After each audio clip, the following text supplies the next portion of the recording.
Worked that time. October 23rd, 2016. Greetings, my name is Brian, and my channel on YouTube is called KillCo Whiskey Musings. Welcome to the Whiskey Vault. I dedicate this story to my father. When I was a child in the 1980s, my father was being a pioneer in the audiobook industry by starting his own recording company. Audiobooks are so common now that we don't think about the reel-to-reel and cassette days. Now, fast forward to 2016. My father was still making audiobooks, and he'd recently recorded one talking about whiskey. In that book, he learned about something called Laphroiag. He had actually been looking to try it, but couldn't find any around the area. But thankfully, when we were at a restaurant, I happened to walk by the bar and glance behind it and see a bottle of Laphroiag 10-year. This is Laphroiag 10-year sherry oaked finish. And I'm happy to announce that I have not tried this at all, so this is going to be an experience for you and me both. Oh, I get another plot of Laphroiag land. Whoa, beauty. Oh, nice. This is 48%. I actually thought it was going to be higher. I'm kind of glad it's lower. Now, as you can imagine, my father really liked Laphroiag. And I also got to try it, and I didn't think it was terrible, but I certainly had never tasted anything like it in my entire life. And that led me to the thought, what else can whiskey do? From there, my curiosity brought me to YouTube in search of channels talking about whiskey. Laphroiag. I imagine some of you know where this is going now.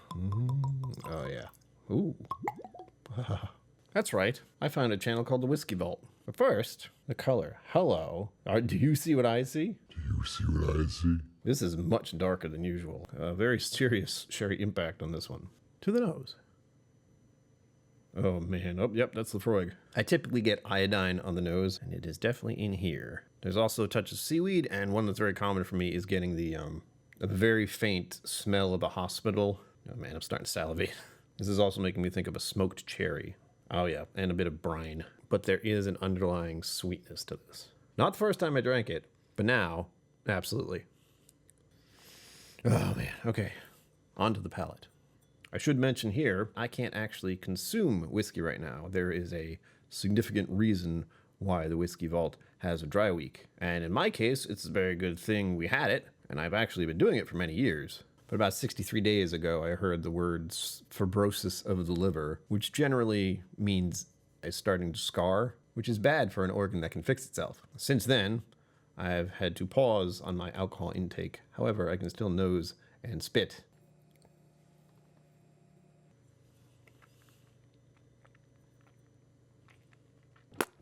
You don't want to see this part. On the palate, there's that nice tingle that I get on my tongue. Usually it's just alcohol. But with peated stuff, it's more of a peppery thing. There was a little bit of the burnt brownie ends, which are really nice.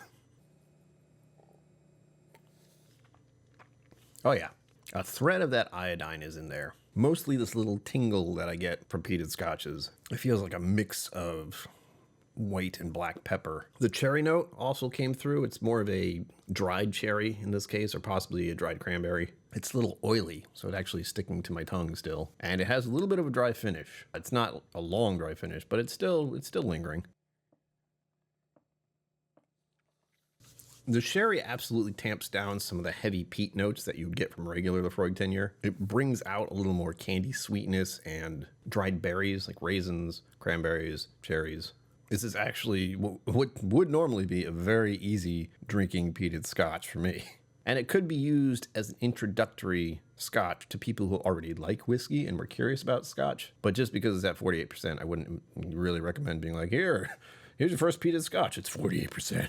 After finding the Whiskey Vault channel, I started doing the Advent calendars with Daniel for about 2 or 3 years. And what I was doing was recording them onto YouTube, technically so I could watch them later to see what I liked about whiskey. In 2019, that became something I just wanted to keep on doing. I realized I was doing it, so why not put some more effort into it and make it a little more entertaining? As you can imagine, being on the Whiskey Vault was not something I ever anticipated, but here we are. And I attribute a large part of this to my dad.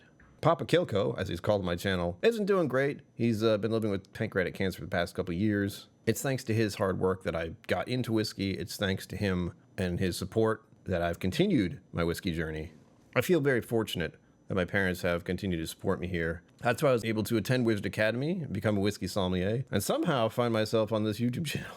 If you'd like to learn more about my YouTube channel, follow this link below or search for KillCo Mental Musings, which is what the channel is called temporarily as I abstain from consuming alcohol for the next year or so. And there you have it, folks. As always, live long and prosper. Don't forget to be awesome. And I'm really glad you're here.